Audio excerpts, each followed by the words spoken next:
안녕하십니까? 오늘은 10월 학력평가가 있는 날입니다. 마지막 학력평가이기도 하고 수능을 이제 단 한 달밖에 남지 않은 요 시점에서 최종 점검을 해보는 시간일 텐데요. 오랜만에 이렇게 해설 영상을 한번 만들어 보게 됐습니다. 여러분들 시간 별로 없으니까 이렇게 그냥 이렇게 길거리를 가거나 이럴 때 이렇게 들으면서 한번 문제를 떠올려 보고 주요 개념들을 익히는 그런 기회가 됐으면 좋겠습니다. 이제 정말 시간이 얼마 남지 않았기 때문에 탐구 영역에 좀 더 집중하고 있는 친구들이 많을 텐데 조금 도움이 됐으면 합니다. 자, 그럼 1번 문제부터 해설을 해보도록 하죠. 자, 지금 선생님은 여기 태블릿 보면서 풀 거고요. 여기 문제 잘 보일 테니까 보면서 한번 따라와 주시기 바랍니다. 자, 자료의 기억 리을에 대한 옳은 설명만을 보기 위해서 고른 것은 했습니다. 자, 여기 보시면 쭉 설명이 나와 있는데 이탈리아 피사에서 발견된 이 지도는 실제로 측정한 거리와 방위에 따라 제작되었으며 어쩌고저쩌고 쭉 나오고 우리가 이미 알고 있는 개념어가 하나 등장했어요. 포르톨라노 해도라는 거죠. 자, 유럽 지역에서 항해를 위해 제작된 해도다. 자, 요렇게 이제 설명을 드렸었는데 기억부터 리을까지 내용 보기를 보고 가봅시다. 자, 기억에는 아메리카 대륙이 표시되어 있다. 아메리카 대륙은 포르톨라노 해도에까지는 표현되어 있지 않고 주로 유럽 인근 해안을 항해하기 위한 지도라고 했습니다. 자, 그 다음에 요 당시에 원격 탐사 기법 이런 거 사용되기 어려웠겠죠. 원격 탐사 기법은 아직 등장하기 어려웠을 시기고요.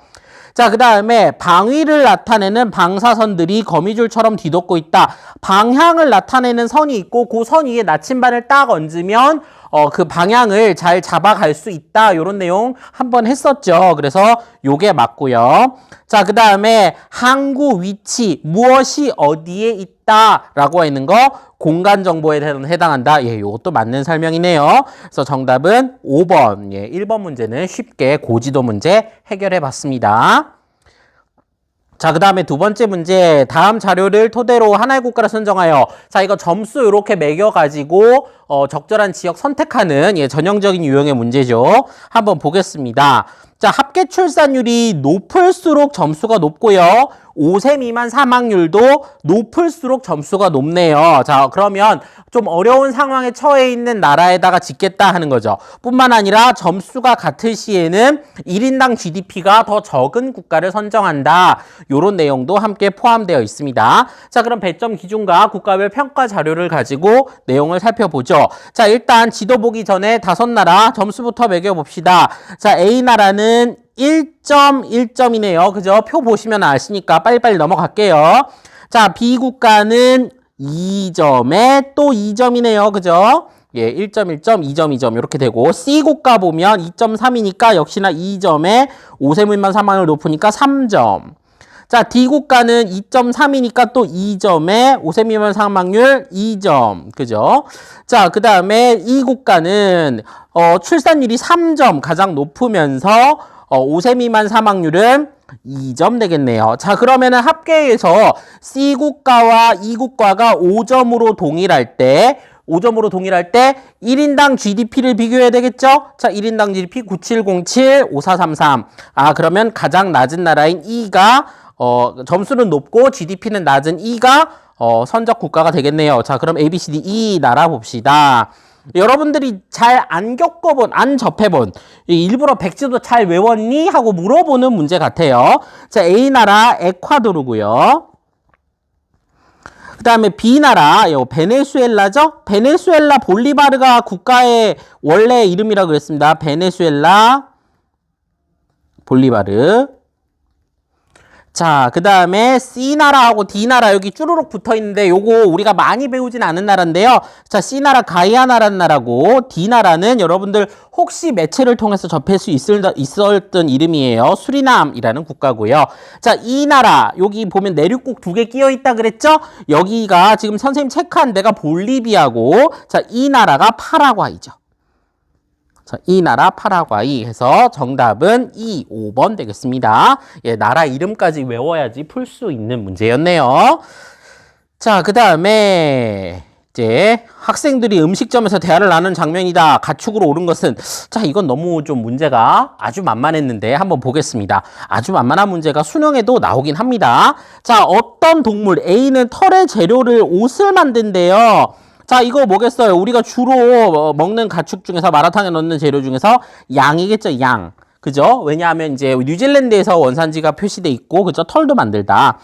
자, 그 다음에 B는요, 아유, 뭐, 삼겹살. 끝났네요. 그죠? 삼겹살 있는 거 뭐죠? 돼지겠죠? 그 다음에 C 고기는 목심, 양지, 국물. 예, 이거 소네요, 소. 그죠? 자, 양돼소겠네요. 양돼소. 타면 4번. 요런 거 빨리 풀어야 뒤에서 복잡한 문제 풀 수 있습니다. 자, 그래서 양돼소 3번 문제도 금방 풀었고요.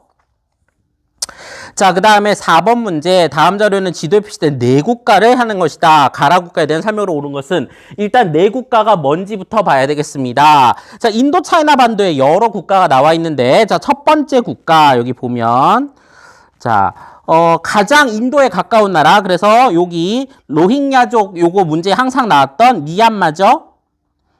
미얀마. 자, 그 다음에 타이는 색칠이 되어 있지 않고, 자, 인도 차이나 반도의 내륙국, 요거 뭐였더라? 라오스였죠? 라오스. 그 다음에 인도 차이나 반도에서 가장 동쪽에 위치한 나라, 베트남. 여기까진 봤는데, 나라가 4개라는데 3개밖에 없는데요, 선생님. 잘 보시면, 자, 여기 하나 더 보입니까, 나라? 자, 여기, 말레이 반도 끝에 있는 작은 도시국가, 싱가포르죠?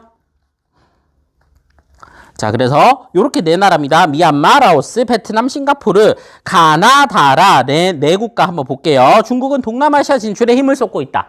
서남아시아 지역에서 선박으로 가져온 석유를 자국까지 육로로 인송하기 위해 어디를 지나가는 송료관을 만들었대요. 송료관 여기 보면은 여기 그죠? 요렇게 그 하얀색 선으로 표시돼 있죠? 자, 요게 미얀마죠. 가가 미얀마. 를 지나는 송유관을 건설하였다. 최근에는 자국과 국경을 접하고 있는 어디의 수도까지 고속철도를 연결하였다. 자, 고속철도 얘기가 나오네요. 고속철도 여기 선 보니까 요 선이에요. 지금 빨간색으로 표시한 요 선이 고속철도죠. 고속철도 지나가고 있는 나라 라오스네요. 라는 라오스. 나는 라오스. 이어서 범아시아 철도라고 부르는 동아시아 최장 철도망을 어디까지 연장할 계획이다. 자, 보면 타이는 색칠돼 있지 않은데 타이를 쭉 관통해서 싱가포르까지 이어지고 있는 것을 볼 수 있습니다. 그래서 답번은 싱가포르. 그죠? 쭉 싱가포르는 작은 도시국가지만 어쩌고 저쩌고. 한편 중국은 남은 하나가 뭐예요? 베트남. 베트남과는 영토 분쟁을 일으키고 있다. 자, 그래서 미라 싱베 이렇게 되네요. 미라 싱베 네 나라. 요거 헷갈리지 않으려면은 여기다가 써놓으라 그랬죠. 그죠? 요러면 헷갈리지 않습니다. 가나다라. 자, 미얀마 국민들은 대부분 불교 신자죠. 아니고요. 자, 그 다음에 인도양과 태평양을 잇는 해상 요충지 라오스는 내륙국입니다. 바다에 접해 있지 않아요. 아니고요. 자, 그 다음에 메콩강 삼각주는 세계적인 쌀 생산지이다. 메콩강 삼각주가 있는 나라는 베트남이에요. 싱가포르 아니고요. 자, 베트남에서는 로힝야족의 강제이주, 로힝야족 강제이주는 미얀마에서 발견되는 사건이었고요. 자, 그 다음에 다는 라보다 싱가포르는 베트남보다 생산자 서비스업 종사자 비율이 높다. 싱가포르는 중개무역항으로서 도시국가의 기능을 갖고 있습니다. 그래서 1차 산업 비율이 거의 없다시피 하고 2차와 3차 산업, 그 중에서도 2차 산업 비율도 매우 낮아요. 주로 3차 산업 위주의 중개무역을 통해 소득을 올리는 국가이기 때문에 농업이라든지 제조업이 발달한 베트남에 비해서 생산자 서비스업 비율 자체는 높다고 볼 수 있겠네요. 그래서 싱가포르가 베트남보다 높다. 예, 5번이 정답이 되겠습니다. 예, 요거 가나다라 위에 써 있으니까 왔다 갔다 하면서 봐도 되겠지만 선생님은 시간 절약하기 위해서 이렇게 앞 글자 정도를 여기 써두거든요. 요것도 이렇게 하시면 좋겠어요. 자, 그 다음에 5번 문제로 가겠습니다. 표는 두 요리용 기름의 유럽 내 생산량 상위 5개국이다. 버터와 올리브유 중 하나임 했습니다. 자, 요리용 기름을 생산하는데 독일, 프랑스, 아일랜드, 폴란드, 네덜란드 하나, 에스파냐, 이탈리아, 그리스, 튀르키예, 포르투갈 하나 하네요. 쉽죠?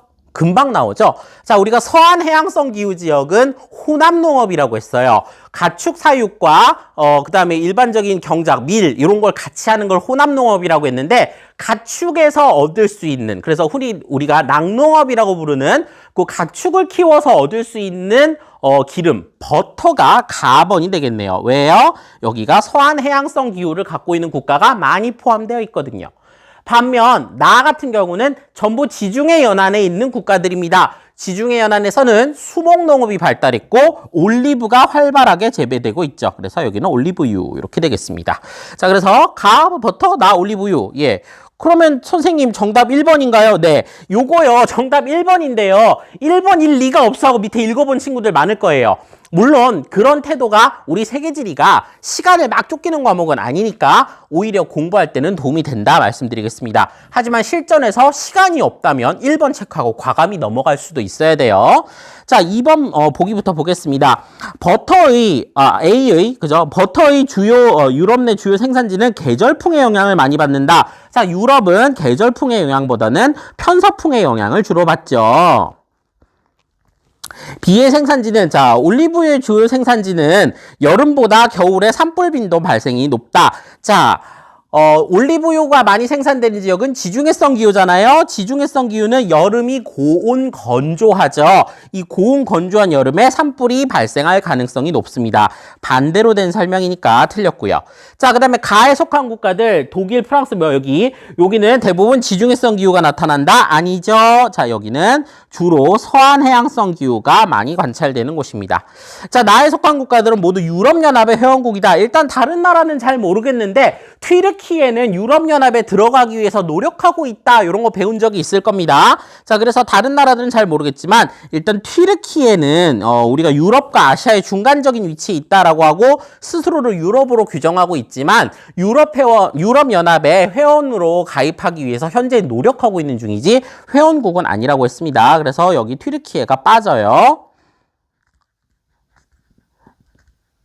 그래서 정답은 1번 되겠습니다. 자, 6번 문제. 지도에 표시된 세 국가에 대한 설명이다. 가다 국가에 대한 설명으로 옳은 것은 했습니다. 자, 가는 어쩌고저쩌고, 나는, 다는. 자, 일단 나라부터 보죠. 자, 미국 바로 아래에 있는 나라 멕시코.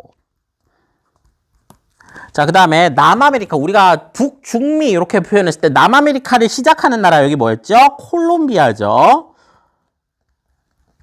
그리고 마지막으로 여기 남아메리카 대서양 연안에 있는 아르헨티나. 자, 이렇게 돼 있네요. 멕시코, 콜롬비아, 아르헨티나 세 나라에 대한 설명이네요. 자, 가는 아메리카에서 브라질 다음으로 커피 생산량이 많으니까 요거 콜롬비아네요. 자, 수도인 보고타는 어쩌고저쩌고. 우리나라의 봄과 같은 날씨 요거 보고타는 고산도시군요. 그죠? 자, 그 다음에 탱고의 발상지이다. 여행지리 들었던 친구들은 요것만 갖고도 금방 맞출 수 있고요. 안데스 산맥 동쪽의 파타고니아 사막. 여기 아르헨티나겠네요. 그럼 나머지 하나, 마야 문명과 아스테카 문명이 발달했고 미국과의 자유무역 협정, 요거 이름 뭐였더라? 자, 옛날에는 나프타, NAFTA라고 불렀는데 요즘에 USMCA로 재개정됐다.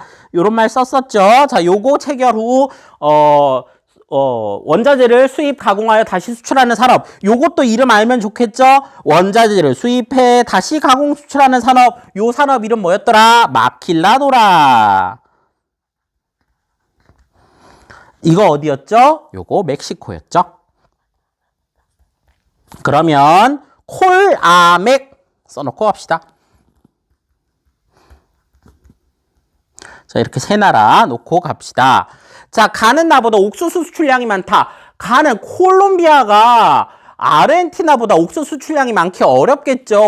아르헨티나는 팜파스라고 불리는 대평원에서 옥수수 이런 거 엄청나게 많이 생산해냅니다. 아니고요. 가는 다보다 콜롬비아는 멕시코보다 해안선 길이가 길다. 멕시코는요, 나라의 동서해안이 다 따로 되어 있어요. 그리고 나라 영토도 훨씬 크죠. 반면 콜롬비아는 일부 지역만 해안선에 접해 있습니다. 우리가 지도만 봐도 알 수 있죠. 지도만 봐도 충분히 알 수 있기 때문에 멕시코의 해안선이 더 깁니다. 자, 이거 아니고요. 나는 가보다. 아르헨티나는 콜롬비아보다 유럽계가 차지하는 비율이 높다. 우리가 아르헨티나나 우루과이 같은 경우 유럽계의 비율이 매우 높다. 80%를 넘는다. 메시 어떻게 봤을 때 이 사람이 뭔가 그 원주민, 그죠? 아메리카 원주민이나 아니면 흑인과의 혼혈 이런 느낌이 전혀 안 나죠. 그죠? 유럽계의 비율이 매우 높다고 했습니다. 그래서 답은 3번이고요. 네 번째 문제, 1월의 낮 길이는 다가나 순으로 높다. 자, 1월의 낮 길이는 남반구로 내려갈수록 남극에 가까울수록 길어지겠죠. 자, 그러면 가장 남쪽에 있는 나라 아르헨티나고요. 그 다음이 콜롬비아고 아예 북반구에 있는 나라가 멕시코잖아요. 그죠? 그래서 아콜맥 순서니까 나가다 순서겠네요. 나가다. 자, 그 다음에 가다는 모두 포르투갈어를 공용어로 사용한다. 포르투갈어를 공용어로 사용하는 지역은 브라질이죠. 브라질 이외에 대부분의 중남부 아메리카 지역은 뭐 일부 아닌 지역도 있지만 거의 모든 국가가 에스파냐어를 사용하고 있습니다. 그래서 정답은 3번이네요. 네, 이어서 7번 문제입니다. 선생님은 이 7번 문제가 꽤 어려웠다고 생각합니다. 이 신재생에너지 파트가요, 어려우려면 상당히 어려울 수 있고, 지역의 어떤 자연 지리적 특징과 에너지 생산의 특징이 동시에 이해해야 되는 부분이라고 생각을 하는데, 좀 어렵게 나왔어요. 한번 보죠. 미지수가 4개나 되죠. 자, 수력, 지열, 태양광, 풍력 중 하나래요. 수지, 태풍 중 하나고, 나라가 3개가 나와 있죠? 나라부터 한번 살펴봅시다. 먼저 동남아시아에 위치한 필리핀. 자, 그 다음에 오스트레일리아. 그 다음에 뉴질랜드가 있네요. 자, 이렇게 3나라가 있고, 어려운 자료를 접했을 때 여러분들에게 늘 뭐라고 말씀드렸죠? 튀는 것부터 봐라. 뭔가 좀 뭐 이상한데, 뭐가 하나 없는데, 너무 낮은데, 너무 높은데, 이런 것부터 보라고 했죠. 자, 그럼 너무 낮거나 너무 높거나 아예 없는 거, 이런 걸 찾아보려고 하니까 선생님 눈에는 오스트레일리아에 비가 없다는 게 눈에 띄었어요. 오스트레일리아는 필리핀과 뉴질랜드에 있는 비가 없어요. 그럼 뭘까 한번 떠올려 봐야 됩니다. 필리핀과 뉴질랜드는 공통점이 있으면서 오스트레일리아만 다른 거 뭔가 한번 살펴봤더니 필리핀과 뉴질랜드는 모두 환태평양 조산대상에 위치한 국가로서 화산과 지진 활동이 활발하지만 오스트레일리아는 순상지 혹은 고기 습곡산지로 되어 있는 나라죠.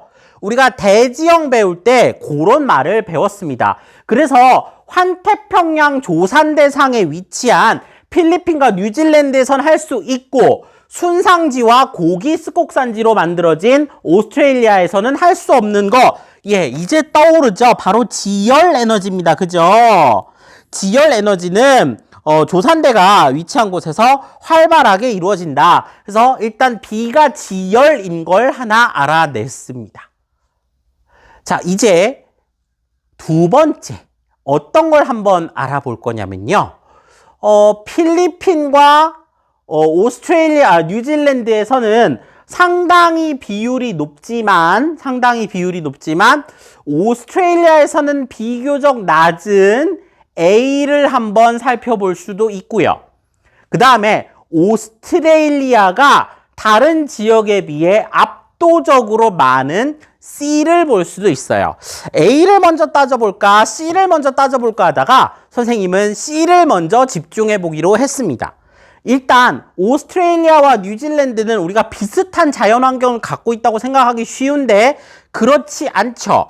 기후 단원을 어떻게 배웠는지 생각해 보면, 자, 오스트레일리아는 국토의 많은 부분이 건조 기후로 되어 있습니다. 대부분이 건조 지역이죠.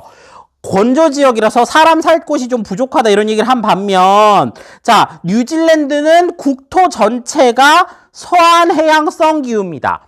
건조 기후가 널리 분포한 오스트레일리아에서는 많이 할 수 있지만 뉴질랜드는 별로 못하는 거, 이걸 한번 찾아보기로 생각했어요. 자, 그러면 건조해서 되고 서한해양성 기후 1년 내내 고르게 비가 계속 내리잖아요. 자, 그러면 상대적으로 하기 어려운 게 태양 에너지 아닐까요? 오스트레일리아에서는 태양 에너지를 활용한 신재생 에너지 개발이 활발할 것이고 뉴질랜드는 그러기 어려울 것 같다. 요렇게 또 두 가지를 한번 생각해 봤습니다. 자, 이제 A와 D가 남았네요. 자, 이제 남은 건 수력과 풍력입니다. 수력과 풍력 두 가지가 A와 D인데요. 요게 쉽지는 않아요.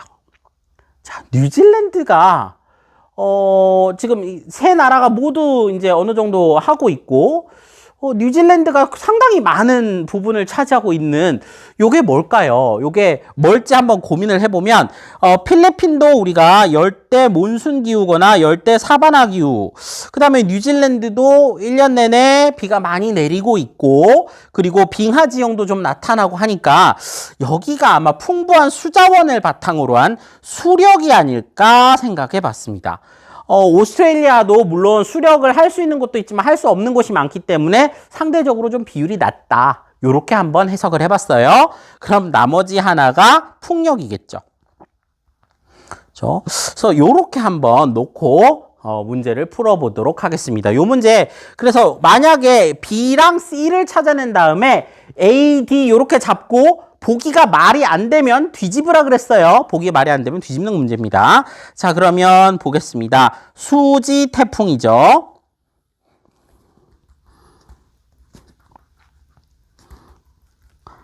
자, 지열 에너지는 판의 경계 부근에서 개발 잠재력이 높다. 맞는 말이죠. 그래서 환태평양 조산대에서 활발하다. C는 태양광 에너지는 바람이 많이 부는 산지나 해안? 예, 이건 풍력에 대한 설명이니까 아니고요. 자, 그 다음 A는 D보다 수력은 풍력보다 세계 발전량에서 차지하는 비율이 낮다. 이 네 개 중에 가장 활발하게 가장 먼저 개발된 것이 수력이고 대규모 수력 발전소도 많이 위치하고 있습니다. 그래서 소규모로 이루어지는 풍력에 비해서 상당히 발전 비율이 높죠. 예, 반대로 된 설명이고요. B는 D보다 지열은 풍력보다 기상 조건의 영향을 크게 받는다. 아니죠. 지열이 더 기상 조건의 영향을 적게 받고요. 그다음에 C는 A보다 태양은 수력보다 상업적 발전의 시기가 이르다. 아닙니다. 수력 발전은 20세기 초에 이미 100년도 훨씬 더 전에 그 발전의 원리가 만들어져 있었어요. 자, 그래서 정답은 1번입니다. 요 문제가 어렵다면 어렵고 쉽다면 쉬운데, 왜냐하면 요게 사실 다른 보기를 해석하지 못하더라도 B가 있나 없나만 놓고 보면은 어느 정도 답이 나오거든요. 그래서 답이 1번인 걸 찾기는 쉬웠을 수도 있어요. 그래서 요 문제 7번 문제 선생님은 상당히 어렵다고 생각하지만 이 보기 자체가 좀 쉬웠기 때문에 여러분들이 풀 수 있지 않을까 생각을 해봤습니다. 자, 그 다음에 8번째 문제로 가겠습니다. 자, 여기는 미국의 여러 지역에 대해 나와 있는데요. 2024년 미국 대선에서 누가 승리할 것인가? 실리콘밸리가 위치해 있는, 자, 적어도 우리가 미국의 주 이름을 다 알 필요는 없지만 실리콘밸리가 위치한 샌프란시스코, 여기에 속해 있는 태평양 연안 공업 지역의 캘리포니아 정도는 알아두시면 좋겠죠. 캘리포니아는 전통적으로 민주당이 텃밭인 반면 내륙 농촌 지역은 공화당 지지 성향이 강한 곳이다. 이렇게 나오면서 한편 지지 성향이 자주 바뀌는 주들도 있는데 이런 곳은 스윙, 근에 탄다는 거죠. 스윙 스테이트라고 한다. 예컨대 러스트벨트에 속하는 어딘가는, 자, 일단 보면 실리콘밸리의 위치를 알면 되고 러스트벨트의 위치를 알면 우리가 문제를 푸는 데는 지장이 없겠습니다. 자, 여기 보면은 어딘가에는 철강 자동차 공업을 중심으로 민주당 지지세가 전통적으로 강했다. 하지만 지지 판도가 바뀌어 어쩌고저쩌고. 자, 이렇게 나옵니다. 그럼 일단 뭐 우리가 정치적인 얘기는 할 필요가 없는 게 요거만 나오면 됩니다. 그죠? 있어요. 실리콘밸리랑 러스트벨트. 미국의 민주당이 우세인지 공화당이 우세인지 우리가 어떻게 알아요? 하지만 요 두 개의 키워드를 가지고 위치를 찾을 수 있고 특히나 실리콘밸리가 위치한 곳은 태평양 연안의 캘리포니아다. 이것까지도 알고 있습니다. 자, 그럼 밑에 지도를 보죠. 예, 지도 문제가 상당히 쉽게 나왔죠. A는 캘리포니아가 맞아요. 그죠? A는 캘리포니아가 맞고. 자, 러스트벨트에 해당되는 지역은 미국 북동부의 대서양 연안과 5개의 큰 호수, 5대호 연안이었죠. 5대호 연안의 미시간호를 끼고 있는 미시간주 시카고를 중심으로 한 도시, 그 지역입니다. 요게 이제 러스트벨트에 속해 있는 지역 중 하나입니다. 우리가 미시간주라는 이름은 몰라도 문제를 풀 수 있고요. 나온 김에 알아두면 좋겠죠. B는 미국의 한가운데 뭔가 배꼽 같은 위치에 있는데 사실 이 미국 한가운데 지역은요 인구 밀도가 매우 희박하고 건조 기후가 나타납니다. 그래서 이제 뭐 연교차, 일교차도 매우 크고 농업이 좀 발달한 지역이긴 합니다만 요 B는 우리가 수업 시간에 다루지는 않은 곳이에요. 대신에 여러분들이 혹시 오즈의 마법사를 읽어봤다면 아마 들어본 적 있을 겁니다. 예, 미국의 또 가장 한가운데 위치한 요 B는 캔자스라는 데고요. 캔자스 뭐 다 쓰지만 캔자스라고 쓰겠습니다. 캔자스 어쨌든 그래서 답은 A와 C 되겠습니다. 2번이고요. 문제는 어렵지 않게 풀었네요. 자, 그 다음에 9번 문제. 그래프는 지도에 표시된 세 국가의 노령화 지수와 합계 출산율을 나타낸 것이다. AC 국가에 대한 설명으로 옳은 것은 우리 노령화 지수, 뭐 노년 부양비 온갖 것들을 배웠는데 자, 우리 노령화 지수가 뭐였어요? 유소년층에 비해 노년층이 얼마나 많은지를 비교하는 거였죠. 그래서 유소년층과 노년층의 인구가 완전히 서로 같다면 100이에요. 만약에 유소년 인구보다 노년층 인구가 2배 많으면 200이에요. 요렇게 따진다 했습니다. 자, 그래서 지도에 표시된 세 국가의 노령화 지수를 따질 때에는, 그죠? 유소년 비율이 높으면 노령화 지수는 낮아요. 그죠? 자, 그 다음에 합계 출산율은 이미 배웠습니다. 그럼 AC 국가에 대한 설명으로 옳은 것은 했고, 지도가 표시되어 있네요. 자, 지도 봅시다. 아시아의 여러 국가들인데, 자, 인도와 사이가 안 좋은 여기 파키스탄. 인구 굉장히 많습니다. 인도가 워낙 많아서 그렇지. 그 다음에 넓은 중국, 그리고 우리랑 붙어 있는 일본, 뭐 중국도 붙어 있고요. 자, 어쨌든 파키스탄, 중국, 일본 통계 자료 가지고 한번 봅시다. 먼저 이 세 나라 중에 노령화 지수가 가장 높은 나라는 어디겠어요? 당연히 선진국, 반열에 올라선 지 오래된 일본이겠죠. C는 일본. 자, 그 다음에 합계 출산율이 가장 높고 노령화 지수가 가장 낮은 나라, 예, 개발이 상대적으로 늦었던 파키스탄. 오평파 본 적 있나요? 자, 그 다음에 B는 뭐죠? B는 중국이겠죠, 나머지 하나. 자, 그러면은 파중 1 놓고 갑시다.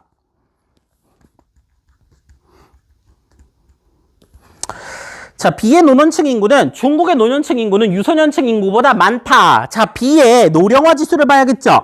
노령화 지수가 아직 100에 이르지 못했어요. 노령화 지수가 100에 이르면 완전히 똑같다겠죠. 노령화 지수가 100에 이르지 않았기 때문에 유소년층 인구, 노년층 인구가 많다는 설명 아니고요.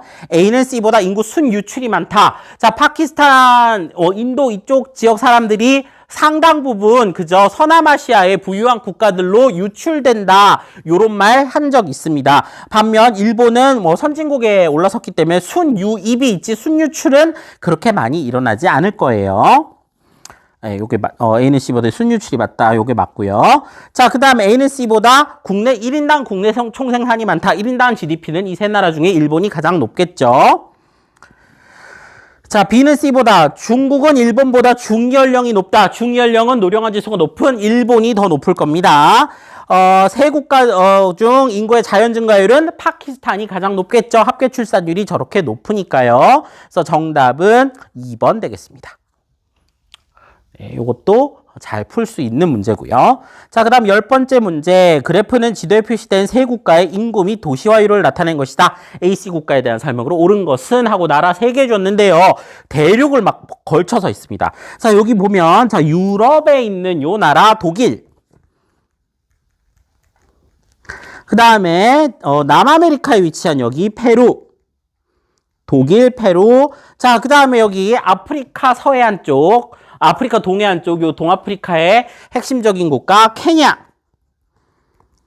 자, 그러면 독일, 페루, 케냐 놓고 갑시다. 자, 인구적으로 무려 8천만 명이 넘는 인구를 보유하고 있고, 도시화율은 상당히 높고, 수위 도시, 그러니까 1등 도시 인구 비중은 상대적으로 낮은, 여기가 바로 독일이겠죠. 그죠? 반면, 도시화율이 매우 높은데 수위 도시의 인구 비율이 상당히 높아서 아마도 종주 도시화 현상이 발생하고 있을, 여기가 바로 페루겠죠. 그럼 나머지 도시화율이 낮은 나라가 케냐일 겁니다. 인구 1등 국가를 좀 알아두는 게 좋다 그랬죠. 유럽 대륙에서 인구 1등 국가 독일이고 약 8천만 명을 헤아린다. 이런 설명 1강 때 한번 말씀드린 적이 있어요. 이런 문제를 풀 때 유용합니다. 자, 그러면 독일, 페루, 케냐, 독페케 놓고 갑시다. A는 B보다, 독일은 페루보다 도시화 단계, 가속화 단계 진입한 시기가 더 빠르겠죠? 아니고요. 독일은 케냐보다 1차 산업 종사자 비율이 높을 수가 없겠죠. 선진국이니까. 페루는 케냐보다 도시 인구가 많다. 도시 인구 수를 찾아야 돼요. 요거는 좀 골치 아파요. 왜냐하면 전체 인구 대비 도시화율이 있으니까 이걸 따져봐야 되잖아요. 자, 먼저 페루부터 따져보겠습니다. 페루 빨간색으로 따져볼게요. 자, 페루 전체 총 인구 대략 30만 명 잡겠습니다. 30만 명, 아니죠. 3천만 명 잡겠습니다. 100만 명이니까 3천만 명의 인구 중에 도시화율 거의 80%에 이르죠. 자, 그러면은 30 곱하기 0.8. 여기는 38, 24. 2,400만 명 정도가 도시에 거주하고 있겠군요. 요게 페루고요. 자, 케냐는 보라색으로 해볼게요. 아이고, 죄송합니다. 이거 케냐는 보라색으로 한번 해볼게요. 자, 전체 인구 볼게요. 전체 인구 한 5천만 명쯤 되겠네요. 전체 인구 5천만 명 중에 도시화율 보니까 한 30% 되네요. 곱하기 0.3 하면은 355, 1,500만 명쯤 됩니다. 자, 그러면 인구가 3천만 명인 페루는 2,400만 명이 도시에 살고, 인구가 5천만 명인 케냐는 1,500만 명이 도시에 사는구나. 이렇게 비교해 볼 수 있겠죠. 이렇게 간단하게 정리를 해보면 우리가 두 국가 중에 도시 인구가 누가 많은지를 비교할 수 있을 겁니다. 그럼 페루는 케냐보다 도시 인구가 많죠. 자, 그 다음에 케냐는 독일보다 기대 수명이 길다. 그럴 수가 없을 것 같고요. 자, 세 국가 중 차 수출량, 차 관련된 수출이 상당히 많은 나라, 요 셋 중에 케냐겠죠. 케냐가 로맨틱한 수출품이 많다 그랬어요. 꽃, 커피, 차라 그랬습니다. 케냐 하면 요 세 가지 키워드 있었죠. 꽃, 커피, 차. 자, 그랬을 때 차 수출량은 케냐가 가장 많다. 아닙니다. 그래서 정답은 3번 되겠네요. 이거 계산을 해봤어야 풀 수 있는 문제가 되겠습니다. 자, 그 다음에 11번째 문제. 다음은 여행 상품 소개 자료 일부이다. 이에 대한 옳은 설명만을 보기에서 있는 대로 고른 것은, 가나다는 각각 밴쿠버와 토론토 중 하나임. 밴쿠버, 토론토 위치 알면 엄청 편한데요. 우리가 이거 몰라도 풀 수 있어요. 자, 봅시다. 지상위의 크루즈, 캐나다 횡단열차 미아레일. 요거 있잖아요. 새로운 유형의 문제라서 요것도 별표 하나 쳐볼게요. 여러분들 어려울 수도 있었겠다 싶기는 합니다. 자, 그러면 여행 팁. 자, 어디에서 출발해서 위니펙을 경우에요. 어디로 가는 코스. 어디가 밴쿠버고 어디가 토론토인지는 몰라요. 어쨌든 어딘가에서 출발해서 어디로 도착을 합니다. 왜냐하면 캐나다 개척 역사를 따라 여행할 수 있다. 일단 캐나다 개척 역사를 따라 여행할 수 있다. 우리가 북부 아메리카 지역은 대서양 연안부터 개척했다. 물론 미국 중심으로 배웠지만 캐나다도 그렇지 않을까? 이렇게 생각을 해볼 수 있고요. 두 번째, 완전히 이해하기 쉬운 게 순상지에서 시작해서 로키 산맥으로 끝난대요. 우리가 캐나다 순상지가 캐나다 동부 지역이잖아요. 이쪽이 순상지 지역이라면 이쪽으로 가면 로키 산맥이 나타난다. 그죠? 그래서 요쪽이 출발, 그죠? 동부에서 출발해서 서부로 가는구나. 도착. 요렇게 해놓고 문제를 푼 경우가 대부분일 겁니다. 어느 게 토론토고 어느 게 밴쿠버인지까지는 우리가 학습하지 않았어요. 요것만 가지고도 문제를 풀 수 있는데 토론토와 밴쿠버를 어떻게든 연결 지어야 되겠다고 생각해서 여기에서 시간을 많이 쓰시면 안 돼요. 자, 일단 요렇게 해놓고 갑시다. 나는, 자, 그러면 여기가 출발이니까 가, 그 다음에 이쪽이 태평양 연안이 되겠네요. 자, 나는 위니펙보다 여름 강수 집중률이 낮다. 자, 여기 밴쿠버인데요. 사실은 여기가 밴쿠버예요. 자, 밴쿠버 같은 경우 태평양 연안에 위치하고 있잖아요. 태평양 연안 바닷가이다 보니까 1년 내내 비가 내릴 가능성이 높겠죠. 반면 내륙에 위치한 지역은 비가 내리더라도 여름철에 집중되는 경향을 보입니다. 그죠? 여기 냉대, 온대 기후가 혼잡해서 나타나기 때문에. 자, 그래서 아마 이게 맞을 것으로 보여요. 왜냐하면 바닷가는 1년 내내 비가 많이 내리니까 여름철에 집중적으로 내린다. 이렇게 보기는 어렵겠다는 거죠. 자, 그 다음에 가는 나보다 연교차가 작다. 가는 출발지역, 여기가 토론토입니다.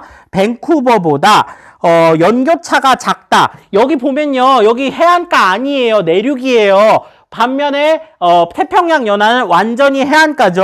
그래서 여기 보면은 이 밑에 미국까지 이렇게 연결해서 그려보면 여기는 결코 바닷가가 아니기 때문에 연교차로 놓고 본다면 연교차는 상대적으로 바닷가가 더 작아요. 그죠? 나가 더 작을 것으로 보이고요. 나는 가보다 밴쿠버는 토론토보다 최남월 평균 기온이 높다. 이것도 이렇게 생각해 볼 수 있어요. 우리가 바닷가에 위치했기 때문에 비열이 크고 1년 내내 비가 많이 내릴 것이다. 요 정도의 상식으로 푸는 거예요. 그랬을 때 나는 가보다 최남월 평균 기온이 높기가 어렵죠. 비열이 아주 큰 세계에서 가장 넓은 태평양 연안에 있기 때문에 여름철은 비교적 서늘하지 않을까? 그런 생각을 해볼 수 있습니다. 그래서 요 문제는 사실 캐나다의 기후 특징을 모두 이해하는 것은 불가능하고요. 다만 이 강수 집중률이라든지 연교차 이런 것들을 우리가 알고 있는 내륙 지역과 바닷가 지역의 특징을 가지고 비교해보는 정도로 하여 풀면 풀릴 수 있다라고 생각합니다. 하지만 요거 사실은 1번의 함정 그리고 답이 하나뿐일까 하는 요런 여러분들의 마음 이런 것이 합쳐져서 오답률이 높게 나타나면 어쩌지 하고 좀 걱정되는 문제이기도 합니다. 그래서 어쨌든 요 문제의 답은 1번이었고요. 11번도 좀 어려울 수 있는 문제다 생각합니다. 자, 그 다음에 12번 자료의 기억니은에 대한 설명을 옳은 설명만. 자, 거대한 바위구멍 사이로 푸른 지중해를 가득 담고 있다고 하여 푸른 창문이라는 이름을 가진 아수르 윈도우, 그죠? 아수르 윈도우는 세월의 풍파를 견디지 못하고 2017년에 문연을 내렸다. 아수레 또는 아주르라고 부르는 요 용어들은 보통 이제 이베리아 반도 언어들에서는 전부 이게 푸른색이라는 뜻입니다. 푸른 창이라고 하는 그런 게 있었는데 무너져 내렸대요. 근데 해안 절벽으로 바뀌었대요. 자, 여기 보면 이렇게 뽕 뚫려 있었죠. 요거 뭐였죠? 우리 바닷가에 이렇게 뽕 뚫린 거 아치 모양으로 바다가 뚫었다. sea arch라고 하죠. 요게 이제 어떻게 변한 거예요? 완전히 무너져 내려서 해시계가 됐죠. 그죠? 해안 절벽으로 바뀌었습니다. 그래서 붕괴 이전과 이후 이렇게 나뉘는데요. 자, 보겠습니다. 기억은 파랑의 침식작용으로 형성됐다. 우리 암석해안은 전부 파랑의 침식작용으로 형성됐죠. sea arch 요 구멍 판 것도 파랑이에요. 시간이 지나면 점차 육지 쪽으로 후퇴한다. 해시계가 계속 파랑에 맞으면서 뒤로 후퇴할 거예요.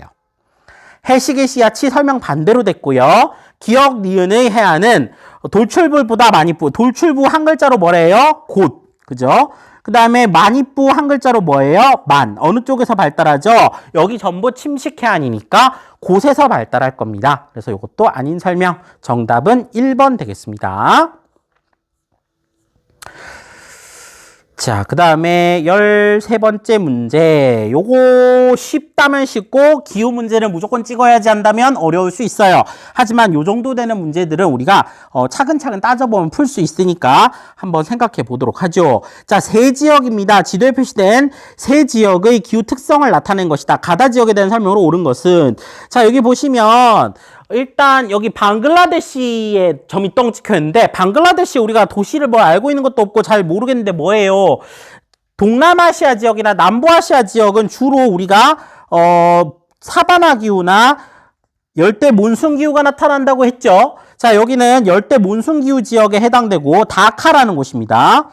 방글라데시의 수도예요. 다카라는 곳이고, 뭐 일단 잘 모르더라도 요 어딘가에 점 찍혀 있으면 비가 많이 내리고 건기가 오기가 좀 있겠구나라고 생각하시면 문제 푸는데 어려움이 없을 거예요. 반면 오스트레일리아는 매우 중요하죠. 특히나 여러 번 강조해 드렸습니다. 오스트레일리아 서부에 여기 땅 찍혀있는 요 도시, 홀로 외롭게 있는 퍼스라는 도시고, 지중해성 기후 남반구가 나타난다. 그래서 지중해성 기후의 겨울이 언제입니까?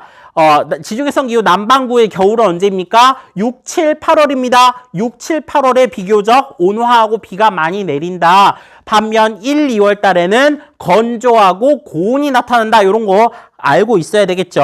자, 그 다음에 여기는 잘 나오진 않았던 곳인데요. 이번에 나왔으니까 오스트레일리아는 지점 어디라도 나올 수 있거든요. 여기 멜버른이라는 곳이거든요. 멜번. 자, 멜버른은요, 요 살짝 위에는 시드니하고 조금 달라요. 여기 시드니는 요거였었죠. 온난수분 기후였었는데, 멜버른은 좀 더 뉴질랜드 쪽에 가깝잖아요. 뉴질랜드 아까 국토 전태가 뭐라 그랬죠? 서한 해양성 기후라 그랬죠. 그래서 멜버른도 서한 해양성 기후가 나타납니다. 요렇게 놓고 가봅시다. 자, 그러면 월 평균 기온 한번 보면요. 월을 그사하고 가번은요, 일단 훨씬 높죠. 거의 30도 선에 가깝게 나타나죠. 1월 달이라고 해도 18도는 충분히 넘을 것 같아요. 열대기후가 나타난 겁니다. 자, 그래서 가는 열대기후가 나타나니까 이게 아마 다카가 아닐까 생각할 수 있습니다. 자, 그 다음에 나번과 다번은 월 평균 기온만으로는 생각하기가 어려워서 강수량으로 넘어와 볼게요. 강수 비율 보면요. 지금 오스트레일리아에 있는 도시인데 퍼스랑 멜번 비교해 보면 퍼스는 6월, 8월에 강수량이 많겠죠. 왜냐? 여기가 겨울이니까. 겨울철에 비가 많이 내리는 지중해성 기후니까. 이렇게 연결을 해보겠습니다. 여기가 퍼스. 그 다음에 나머지 하나가, 그죠? 서한 해양성 기후는 고루고루 비가 내리잖아요. 고루고루 비가 내리고 있죠. 여기가 멜버른. 요렇게 문제를 놓고 풀겠습니다. 자, 그러면은 다퍼멜. 퍼스는 7월에 주로 아열대고압대의 영향을 받는다. 지중해성 기후는 건기에 아열대고압대의 영향을 받고 우기에는 편서풍의 영향을 받죠. 7월 달은 비가 많이 내리고 있으니까 편서풍의 영향을 받겠습니다. 다는 멜버른은 연중 적도 수렴대의 영향을 받는다. 연중 적도 수렴대의 영향을 받으면 열대 우림 기후가 나타나죠. 적도 부근에서 나타나니까 아니고요. 가는 나보다 다카는 멜번보다 벼농사가 활발하게 이루어진다. 맞습니다. 여기 있는 겐지스강 상박주 일대는 엄청나게 넓은 곡창지대입니다. 맞고요. 자, 가는 다카는 멜번보다 남회기선과의 최단거리가 가깝다. 지금 보면은 적도가 이렇게 있고 남회기선과의 거리는 당연히 남반구 쪽이 더 가깝겠죠. 아니고요. 다는 나보다 강수의 계절차가 크다. 여기는 퍼스 같은 경우는 우기가 여름이죠. 반면 멜번 같은 경우는 우기가 따로 없고 1년 내내 고르게 비가 내립니다. 그죠? 자, 그래서 강수의 계절차가 더 크지 않죠. 정답은 3번입니다. 이 문제도 좀 멜번이 좀 독특했어요. 여기가 나왔던 거 좀 독특하고 한번 알아주시면 좋고요. 그 다음에 다카라는 도시, 여기가 열대 사바나 기후인지 열대 몬순 기후인지 그렇게 딱 구분할 필요는 없다. 동남아시아나 남부아시아 지역에서는 여기 이제 공통적으로 이렇게 나타난다. 이렇게만 봐주시면 좋겠습니다. 자, 여기까지 해서 13번 봤고요. 14번으로 이어갈게요. 네, 이어서 14번째 문제입니다. 자, 이 문제는 어렵진 않아요. 다음 자료는 어떤 환경 문제를 보도한 기사 일부이다. 최근 들어 환경 문제에 대한 그 문제가 거의 기후변화 쪽에 문제가 많이 출제되고 있는데, 출제 빈도로 따졌을 때 너무 쉬운 거 아니야? 라고 할 수 있겠지만, 오히려 또 어떻게 보면 기후변화 문제가 워낙 심각하기 때문이다. 이렇게 볼 수도 있겠습니다. 2019년 8월 아이슬란드 레이캬빅 북동쪽에서 빙하 장례식이 열렸다. 자, 이거 기후변화에 대한 얘기겠죠. 빙하에 대한 얘기니까. 그죠? 빙하가 점점점 줄어서 이 오크 화산에 있는 빙하가 점점 죽었다. 그래서 데드 아이스 판정을 받았다. 자, 이렇게 얘기가 나옵니다. 자, 기후변화에 대한 설명으로 옳은 것을, 자, 피해는 전 지구적이죠. 모든 지역에 걸쳐 나타나고요. 자, 영구동토층, 우리 영구동토층 하면 툰드라 기후 지역에서, 그죠? 땅 껍데기만 살짝 녹고 아래쪽은 얼어 있었는데 이것이 점점점 없어진다. 툰드라 기후가 축소된다. 이렇게 봐야 되겠죠? 맞는 얘기고요. 자, 문제 해결을 위해 람사르 협약. 람사르 협약은 물론 널리 보아서, 지구의 기후변화와 관계가 없는 건 없겠지만, 람사르 협약 자체는 습지 보호를 위해서 체결된 조약이죠. 파리 협정 이런 게 들어가야겠죠. 정답이 되려면. 자, 그 다음에 고산식물 분포 한계 고도가 높아진다. 높은 산에서 살고 있는 식물은 점점 높은 산으로 쫓겨 올라가겠죠. 왜냐하면 산 아래쪽이 점점 따뜻해지니까요. 자, 그래서 이것도 맞는 말. 그래서 답은 리을 4번입니다. 예, 14번째 문제 쉽지만 중요한 문제. 자, 그 다음에, 죄송합니다. 15번째 문제, 지도의 AC 국가에 대한 설명으로 옳지 않은 것은 아프리카 문제가 요즘에 난이도 조절을 위해서 여러 번 출제되고 있어요. 세 국가 다 중요한 국가니까 알아두셔야 됩니다. A, 자, 아프리카에서 인구가 가장 많고 원유 생산량 많은 나라 나이지리아. 자, B는요, 수단과 종교적인 이유, 그 다음에 경제적인 이유로 분리 독립한 남수단. C는 에티오피아죠? 우리 기후에서 되게 중요하게 다루었던 국가입니다. 자, 이렇게 나이지리아, 남수단, 에티오피아 놓고 문제 풀어봅시다. A의 최대 수출 품목은 원유이다. 나이지리아 원유 맞고요. 자, 그 다음에 남수단은 오랜 내전 이후 수단으로부터 분리 독립하였다. 맞는 얘기죠.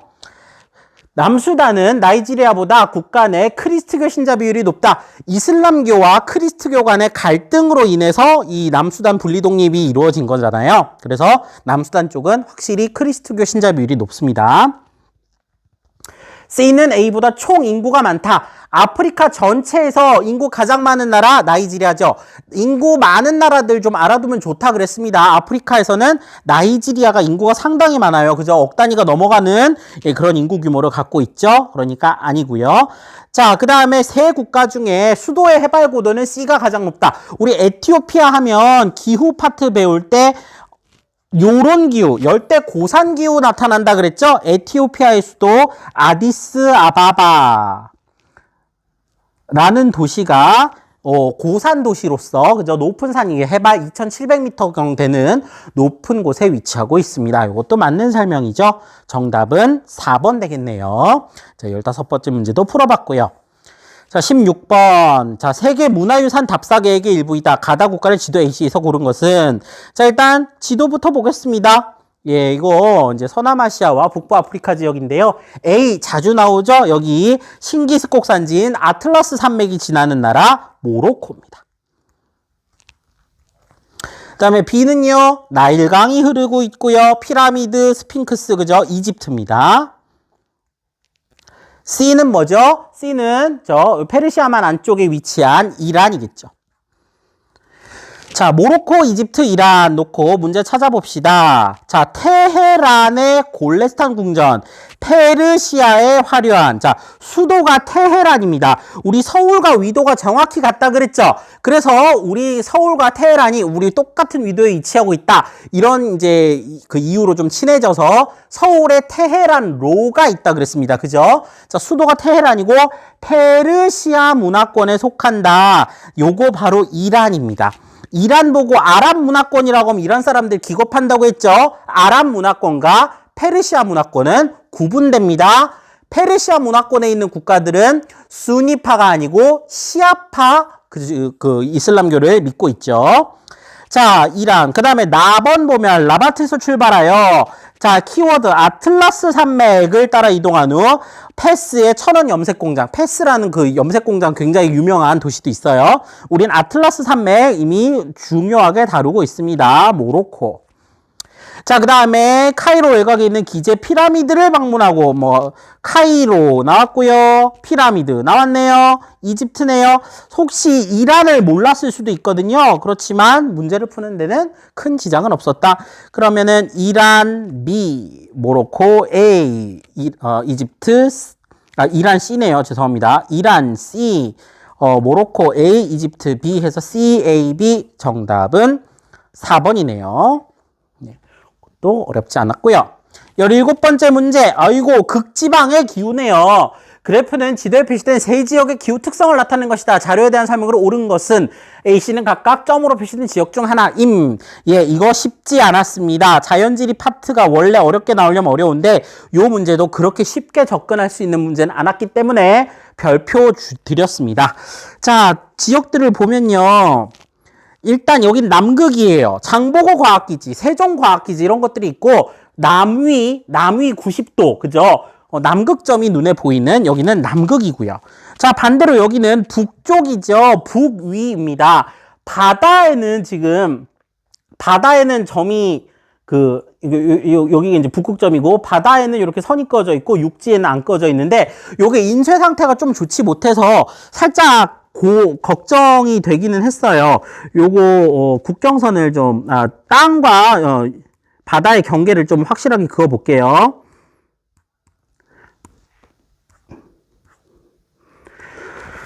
자, 요렇게 해서 여기가 지금 러시아 북부입니다. 러시아 북부에 따라 이렇게 선이 이어져 있어요. 요렇게 러시아 북부가 이어져 있고 이쪽에 캄차카 반도 이렇게 해서 이제 유라시아 대륙 쪽이고 지금 선생님이 손을 긋고 있는 쪽이 이제 북아메리카 지역입니다.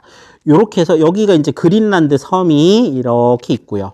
이쪽이 유럽 지역. 자, 요렇게 이어지는 겁니다. 여기 조금 더 명확하게 인쇄가 됐으면 좋았을 텐데, 살짝 아쉬운 측면이 있네요. 자, 그러면 여기 지금 보면, 두 개의, 북극권에 두 개의 점이 찍혀 있고 남극권에 하나의 점이 찍혀 있는 걸 볼 수가 있어요. 자, 먼저 여기는 완전히 북극권에 가깝죠. 뭔가 툰드라 기후 느낌이 확 나죠. 툰드라 기후이면서 아마도 북반구니까 그죠. 그나마 여름엔 땅껍데기가 살짝 녹지 않을까? 이런 얘기를 할 수 있을 것 같고 남극 대륙은 우리가 대륙 전체가 빙설기후라 그랬죠. 근데 남반구에 속해 있다. 이렇게 볼 수 있겠습니다. 자, 여기가 문제인데요. 여기는 북극권에서는 상당히 떨어져 있고 오히려 시베리아 쪽에 가깝잖아요. 이 시베리아의 동부 시베리아는 아마 냉대 기후 이런 게 나타나지 않을까 생각을 해봅니다. 자, 그러면 각 지점별 월 평균 기온이 있는데 A, B, C 연결해야 되는데요. A가 너무 혼자 다르게 생겼죠. 그죠? 월 평균 기온을 놓고 보면 1월달 요럴 때가 오히려 높고 그 나머지 계절에 이제 6, 7, 8월에 온도가 낮아집니다. 그리고 0도선을 쭉 그어봤을 때 0도 위로 올라오지도 않죠. 1년 내내 0도 이하를 유지하면서 그나마도 1월달이 좀 따뜻한 이게 바로 남극점에 위치한 그죠? 여기지 않을까 생각해 볼 수 있습니다. 그래서 여기가 C 이렇게 연결 지어 볼게요. 자, 그 다음에 두 기후가 나오는데 하나는 지금 10도 위로 올라오고 있는 기후가 하나 있어요. 10도 위로 올라오는 기후가 있는데 추울 땐 엄청나게 춥지만 최나론에는 10도 이상으로 올라오기 때문에 요게 이제 냉대 기후에 해당되는 B가 될 것이고 그럼 나머지 하나가 툰드라 기후죠. 여기 10도 아래에 위치하고 있는 여기가 툰드라 기후 A가 될 것 같습니다. 죄송해요. 이거 선을 완전히 잘못 생각했네요. 죄송합니다. 다시. 자, 여기가 툰드라 기후, 여기 냉대 겨울 건조 기후, 그 다음에 여기 빙설 기후인 건 맞고, 자, 요 선이 A죠. A. 죄송해요. 자, 요 선이 A입니다. 자, 그럼 남극에 있는 게 A. 자, 그 다음에 툰드라 기후에 해당되는 거, 툰드라 기후 요 10도 위로 못 올라오고 있는 거, 요게 B. 그럼 나머지 요 점선이 C. 이렇게 되겠네요. 자, 이렇게 놓고 풀도록 하겠습니다. 자, 그럼 정리해보면 A는 빙설기후, B는 툰드라기후, C는 냉대 겨울건조기후. 자, 이렇게 놓고 풀게요. 다산과학기지는 1월달에 백야현상이 나타난다. 다산과학기지가 어디 있나 봤더니 북극에 있잖아요. 북극에 있으니까 여기는 1월달에 극야현상이 나타나겠죠. 반대로 됐고요.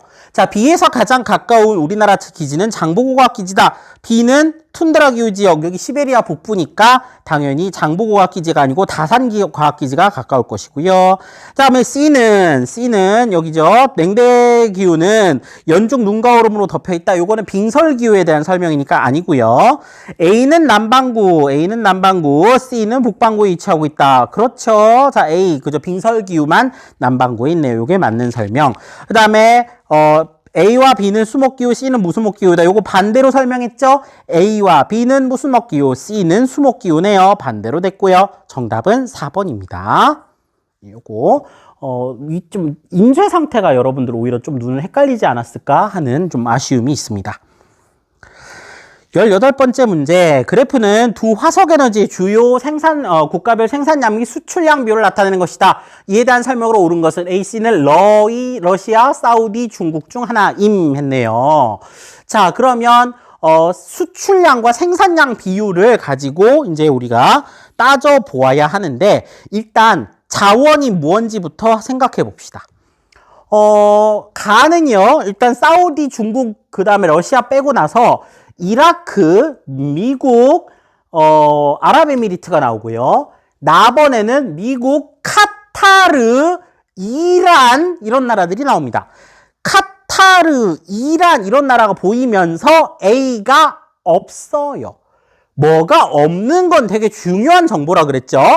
A가 가에는 있는데 나에 없고, 그 다음에 이란, 카타르 이런 나라 보이는 거 보니까 가가 석유고 나가 천연가스면서 A가 사우디구나까지 정보를 한꺼번에 알아내시는 것이 중요합니다. 사우디아라비아는 석유에 있어서는 매우 강국이지만 천연가스 시장에서는 별 힘을 발휘하지 못한다는 점 알고 있어야 하고, 동시에 카타르라는 나라는 매우 좁은 나라고 작은 국토를 갖고 있음에도 불구하고 천연가스의 생산과 수출에 있어서는 세계적인 규모를 자랑한다 하는 것도 배운 바 있습니다. 그래서 이 세 가지 미지수가 A가 나번에 없네 그거 하나로 쫙 나와야 되는 것이죠. 그 다음에 C가 너무 튀어요. C는요 전부 수출이 없다시피 해요. 세계 시장에서 수출을 거의 하지 못하고 있죠. 석유든 천연가스든 생산에 있어서는 5% 정도의 비율을 갖고 있지만 수출은 거의 못합니다. 수출을 거의 못하는 이유는 자명하죠. 자국 소비가 워낙 많기 때문입니다. 자국 소비가 워낙 많아서 수출을 못하는 나라 중국이겠죠. 그럼 나머지 러시아가 나왔겠네요. 그렇죠? 그래서 사러중 맞습니까? 요렇게 놓고 풀어야 되겠습니다. 사러중 놓고 문제 풀겠습니다. 그 다음에 가랑 나는 석천 이렇게 되겠네요. 석유, 천연가스. 석 하지 말고 요거는 우리 그렇게 줄입시다. 석탄도 있으니까 석유, 천연가스 이렇게 할게요. 자, 석유는 천연가스보다 상용화된 시기가 이르죠? 아니고요. 천연가스는 석유보다 연소시 대기오염 배출량이 많지 않죠. 그죠? 천연가스가 그나마 화석연료 중에는 대기오염 물질이 좀 적고요. 가스는 미국보다, 러시아는죠. 미안합니다. 러시아는 미국보다 석유의 생산량 대비 수출량이 많다. 자, 요거는, 따져봐야겠죠. 자, 석유의 미국은 전체, 전 지구에서 생산량의 한 17%, 16%를 차지하는 반면 수출은 한 5에서 6%밖에 안 돼요. 그런데 러시아는 미국보다 생산량은 조금 적죠. 14% 정도겠지만 수출량은 훨씬 많습니다. 그래서 세계 수출량 비율은 러시아는 미국보다 생산량 대비 수출량이 많다. 예, 요게 맞는 표현이죠. 자, B의 세계 수출량 비율은 석유가 천연가스보다 높다.